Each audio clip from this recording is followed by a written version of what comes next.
สวัสดีครับ Welcome to Voice of the Nation. Today you are with me, Chan Chai Wong. Now we are approaching the end of the first quarter of 2022. And since the past 2 years has been a very difficult time for most people in Thailand in terms of economy and well-being, people are hoping that things will becoming better this year. But so far, I am not so sure if things will become better than last year or a year before. We see inflation, cost of living skyrocket than ever. So today we are going to find out what Thai economy will be like for the rest of the year. And our guest for tonight is Dr. Supavut Saichua, advisor for Kiet Nakin Patara Financial Group. สวัสดีครับ Dr. Supavut. สวัสดีครับ Thank you for joining our program today. Let me first ask you, how is Thai economy doing for the first quarter of this year? Thank you very much for having me. The first quarter at first looks good. The economy seems to be on track for a recovery. Unfortunately, with the advent of the new variant of the COVID-19 infection rising hugely in Thailand, there was a stall in the economic recovery. The government is trying to pick up that pace by easing restrictions, which is ongoing right now. And there's some return in activity. Unfortunately, the advent of the Ukraine crisis, I think, could derail economic recovery some more.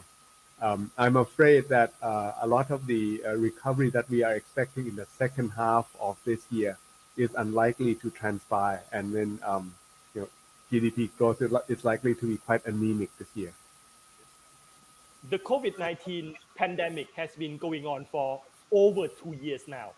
And people were thinking that it might probably gone by last year, but it's still around.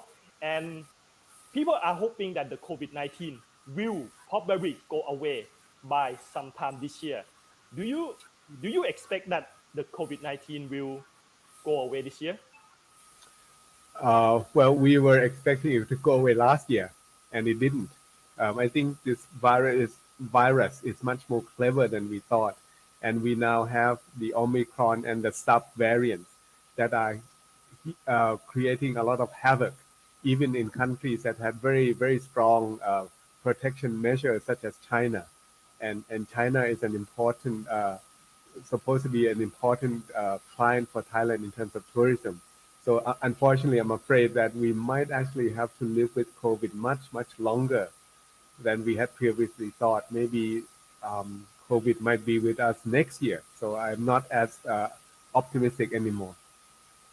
And other than COVID-19, this year we also have the Ukraine crisis that is going on right now. How is the Ukraine crisis affected Thai economy? It hasn't affected the Thai economy yet. Unfortunately, it will have substantial impact. The crisis is unfolding right now. There's a lot of uncertainty that we cannot yet anticipate. But what I can say is that I think that the energy price will remain elevated, I think, for many years. In addition to that, it is highly likely, in my view, that we will have severe fertilizer shortages, which will push up agricultural prices and food prices in general. That is something I think people haven't anticipated, but are likely to happen in the second half of this year. I think most people are expecting that the Ukraine crisis will be a short-term crisis. That as soon as they have the ceasefire agreement and things will get back to normal. Is that the case? I don't believe so. The reason is because if you look at I think that the key parties to this conflict that are relevant to the economy is actually Europe. Europe had always maintained a very cooperative and I would say close relationship, economic relationship with Russia. That's why, for example, Germany and others rely on Russia for 40% of their energy requirements. Now, with what happened in Ukraine, it's very clear that the European Commission has said that they now target a reduced dependency in Russian gas by 2/3 by the end of this year. and they said that they want to reduce their dependency on Russian energy in general to minimal amounts by 2030. What does this mean? It means that the Europeans will have to find other sources of energy. In other words, they will compete with us to buy gas and buy crude oil and other types of energy in the world market. And that process will take, as I said, that target is to try to achieve uh, less dependency from Russia, significant less dependency from Russia by 2030. So you could see a long, long period where the Europeans will, I think, keep energy prices elevated. And we should expect to see the petrol prices in Thailand going up over the year. Globally, I would argue, because while uh, it is possible for companies to try to explore and find more energy, conventional energy, fossil fuels.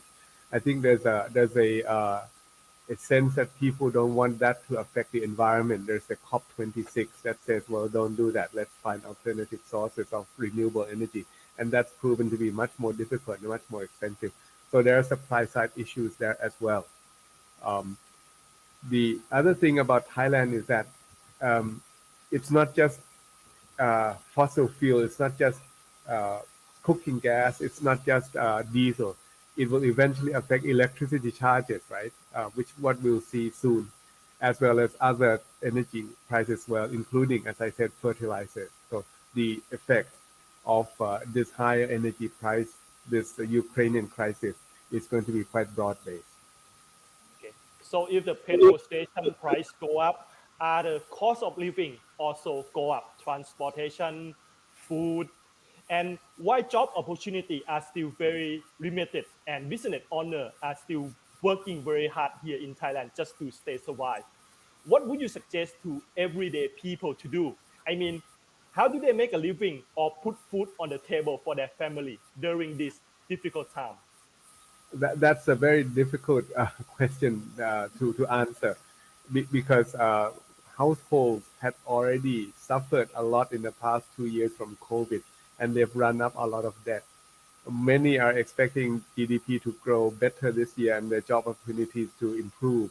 Unfortunately, economists in Thailand are now downgrading their forecast for GDP growth this year from about 4 to 3% or even maybe less. So advice is simply that everyone really have to look after themselves in terms of if you have a job, you work hard at your job, you keep your job, and you Stick to your try not job. to get into debt because the Fed will be hiking rates. And when the rates are hiked sufficiently, eventually the interest you pay on your debt will have to go up. So do not overspend and be even more indebted. That would be the general advice. Unfortunately, there's not a lot more. Maybe um, if we have elections, the politicians will bring out their savings and spend money and get the economy going a little bit. Usually that happens during election campaigns. And then maybe new government comes in with better policies and policies that stimulate and enable the economy to grow faster. And recently in US, the Fed just raised the interest rate. Uh, what is what does that signal to the global economy? Well, it's very clear that Chairman Powell said that you know the FOMC now sees inflation as a very serious challenge, and that they are going to hike 7 times this year, including the one that had happened yesterday. They also said they will quicken the timetable for balance sheet runoff. So there will be significant tightening of monetary conditions this year. Unfortunately, in my view, that tightening might actually be not strong enough, and inflation might run away even more. In short, I'm saying that I think that at the end of the day, you might find that the Fed has to do more rate hikes next year and even the year after. So be prepared for prolonged uh, hikes in interest rates and for the terminal policy rate to be much higher than where it is today. Okay. And back to the issue of Thai economy. Last year, we seen that the government, Thai government, trying to come up with different tools and solutions to help Thai people to earn a little more. But it seemed like what they come up with was not what people need. In your view, what kind of help or assistance do you think that Thai people need the most right now from the government? Well, in general, I think what the Thai government has done is actually to try to mitigate short-term difficulties. The Kon La Krung basically is a way of compensating for current loss of income by supplementing their spending power. That is actually not economic revival. That is not addressing structural issues that we have in Thailand, such as we are running out of gas in gas supplies. We are facing an aging population. Our key industries, such as automobiles, internal combustion engine, is being disrupted by electric vehicles. The government hasn't really addressed, for example, these three issues. I think there's a need in Thailand for the government to come up with a comprehensive strategy that will tell the Thai people this is how we will develop the Thai economy in the next 10 years. This is how we will make a living. The government has to have a plan to say, okay, in this new world, what do we do? In this new world of expensive energy and fewer tourists, where is our niche? Are we going to go into healthcare? Are we going to go into organic foods?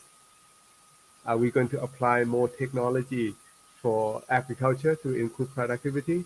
How are we going to improve education of our dwindling labor force? If those issues can be addressed, then you could see a path where the Thai economy can grow on a sustained basis 4-5% a year. I guess that's how you would create good jobs, new jobs for the Thai people. And for Thai economy that we are rely heavily on tourism industry, and it seems that the tourism industry is directly affected by COVID-19. And as long as the tourists cannot travel freely internationally, people in Thailand won't be able to enjoy working and earning money like they used to before COVID-19. How do you see that? Which way do you think that Thai tourism industry can survive this difficult time? Well, the Thai tourism industry has already suffered a lot in the past 2 years, and I think there's been a lot of downsizing already. As you know, before COVID, we had 40 million visitors. For this year, it is hoped that we'll get 5 million. And that's how much smaller it is. So it is no longer an engine of growth, but a much reduced sector in the Thai economy.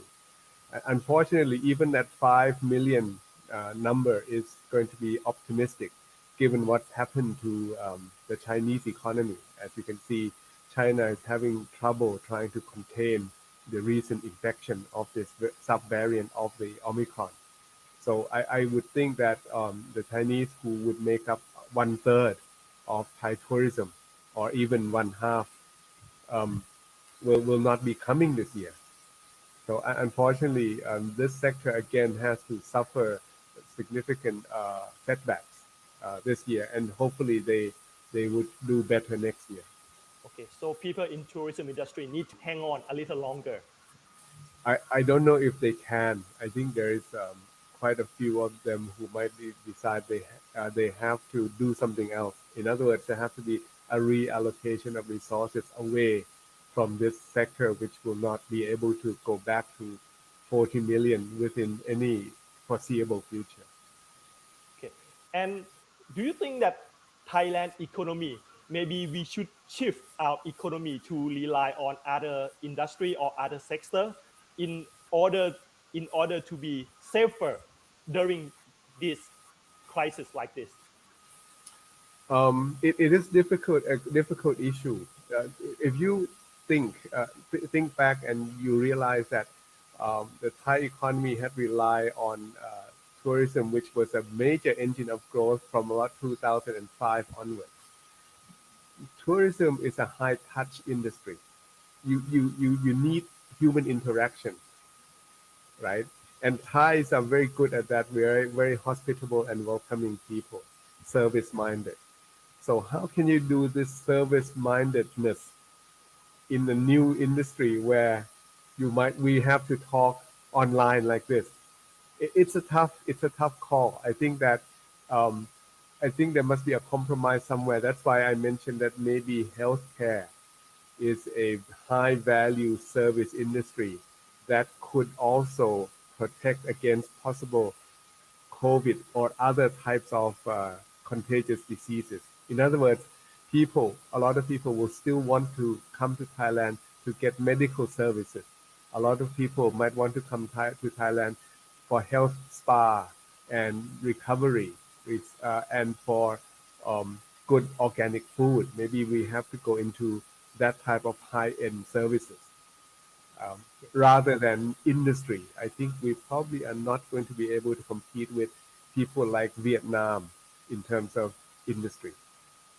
Okay, where their labor are a lot cheaper than us. That's correct. And they have a young labor force.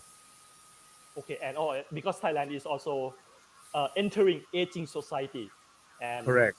not like Vietnam where they still have a lot of labor forces. Correct. In other words, there's a domestic demand related to aging, which is medical services, healthcare as well. Okay, and now people talk a lot about digital economy. That is maybe the way for the future. But do you think that Thailand has a ready infrastructure to develop the digital economy and be able to compete with other countries? The word infrastructure invokes a thinking of hardware. I believe that maybe it's the software side of things that might be more critical to success in this area. For example, do we have enough programmers? My understanding is that programmers in Thailand are now in very short supply, and their wages are going up a lot. The other thing is this includes also people who can write software well, right? Also, I think that looking ahead, um, creativity might be where you want to be as well. So I would think in terms of more soft skill development rather than the need for some sort of infrastructure type of thing. Although it is possible to think hard about going forward in terms of technology. For example, I'll give you an example. Um, in Thailand, the government in wanting to get revenue is making it very expensive for telecom operators to buy frequencies. The cost of getting frequencies, block of frequencies to develop 5G is quite expensive. Why do that? I think you might have to try to reduce that infrastructure cost, which is the underlying um, platform for any technology development. And talking about creativity and soft skill, I think education play a very important role. Do you think that a Thai education system is up to the task to prepare Thai children and Thai new generation to enter the competitive world of global economy? I think you raise a very important issue, and there's a lot of challenges to overcome here. First of all, we actually probably have a oversupply of institutions and teachers because the number of children, school age students, are shrinking. There's a need to consolidate and uh, to revamp the system to to improve quality rather than the way it was, which is to provide for quantity. And there's a huge gap between good schools in Bangkok and schools elsewhere. I think those are issues that really have to be resolved. That's one part. The other part is to make sure that we develop manpower that does meet the needs of industry, and there's not enough coordination between the education system and what industry demand. And I know that Japanese investors, for example, they keep complaining that we have a shortage of skilled workforce that the Japanese need and want for many, many years. Because instead of getting plant managers and engineers, we are producing people with bachelor's degree in social sciences, Okay, and they right? became And oversupply.